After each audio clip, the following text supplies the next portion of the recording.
जो वर्षा होती है, वर्षा के कारण भारत का क्या है, कृषि प्रधान राष्ट्र है। कृषि, पूरा विश्व कृषि प्रधान है वैसे तो यहाँ कृषि प्रधान होने के कारण तो हम बरसात में तो कृषि कर्म नहीं होता, तो वहाँ क्या कहते हैं, श्रावणी, सुनते हैं, श्रवण करते हैं, किसको, विद्वानों को। तो ये श्रावणी पक्ष होता है। और उसके बाद जब विद्वानों से सुनने, विद्वानों की विदा हो गई तो फिर आता है पितृ पक्ष। वैसे तो विद्वान भी पितृ है, और माता पिता, दादा दादी, सास ससुर, बड़े सारे बुजुर्ग सारे ही पितृ कहलाते हैं। बड़े भाई भी पितृ हैं। ये सारे क्या होते हैं, बड़े होने के कारण पितृ कहलाते हैं। ये क्या, रक्षक है। लेकिन ध्यान रखना, श्राद्ध आया है श्रद्धा से। श्रद्धा से युक्त होना किसके प्रति, पितरों के प्रति। पितृ कौन, जो जीवित माता पिता है, मरे हुए नहीं। अच्छा, ना ये ना मान लेना कहीं मरे हुए माता पिता पितृ एकमात्र। यहाँ मैंने एक मंत्र भी यहाँ हम पढ़ते हैं, पितृ परमात्मा है। दक्षिण की तरफ जो वास करता है वो परमात्मा पितृ है, परम पितृ है। वो परमात्मा ही परम पितृ है। और जब जीवात्मा शरीर को छोड़ जाता है, दो अवधारणाएं प्रमुख है सनातन की, एक कर्मफल, दूसरा पुनर्जन्म। कर्म फल के कारण सुख और दुख पाएगा, और फिर पुनर्जन्म उन्हीं कर्मों के आधार पर। तो यहाँ दो प्रमुख अवधारणा है। तो यहाँ 16 संस्कार है, अंतिम संस्कार है अंत्येष्टि, उसके बाद आगे संस्कार ही नहीं है। तो फिर कौन किसको खिलाता है और कौन खाता है।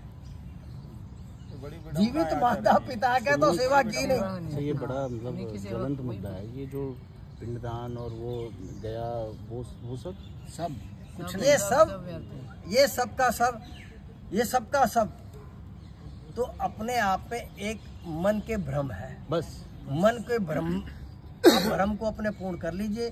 जो माता पिता की जीवित अवस्था में सेवा नहीं करते, उनको सास ससुर की सेवा नहीं करते, बाद में उनको भय होता है। भय कारण ये, उनका भय का निवारण का एक संबंध है। और दूसरा, आप प्रेम करते हो तो श्रद्धा रखो उनके साथ प्रति, और उनका जब याद आती है, उनका कुछ दान याद करना चाहते हैं, आप करिए, बिल्कुल ब्राह्मण को दान करिए, आवश्यकता जिनकी है उनको दान करिए, सबको दान करिए। भय कैसा है, भय कैसा है, भय खोल कर बताइए। भय सीधा सा ये है कि हमने सेवा तो की नहीं है, भूत बन के आएंगे, हमें तंग करेंगे, ये एक कारण है, इसलिए आप खिला दें। कौन खाएगा, कैसे खाएगा, मैं खाऊंगा, मैंने बताया ना, दूसरे का पेट कैसे भरेगा। और फिर जब जन्म ही पूर्ण हो गया, फिर अपने कर्म मिलते हैं, तो कौन मुक्त कर सकता है किसी को। हमारे कर्म ही हमें मुक्त करते हैं, हमारे कर्म ही हमें सुख और दुख देते हैं, अन्य कोई साधन है नहीं। इसीलिए आप ये सोचें कि पंडित जी ने भोजन कर लिया और पितृ को पहुंच गया, ये मूर्खता से भरी बात ही है, और कुछ है नहीं, साइंटिफिक भी नहीं है, और ये वेदों उक्त भी नहीं है। वेद में भी ऐसा कहीं नहीं है कि आपके भोजन से कहीं पितरों को भोजन प्राप्त होता है। तो ये बात को छोड़िए।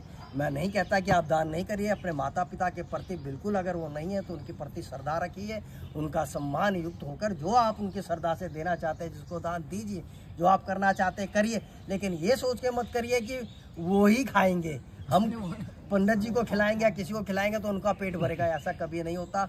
यदि हो सकता पंडित जी बोल देना, माता पिता डायबिटिक थे, पहले डायबिटिक की दवाई खा लो, उनको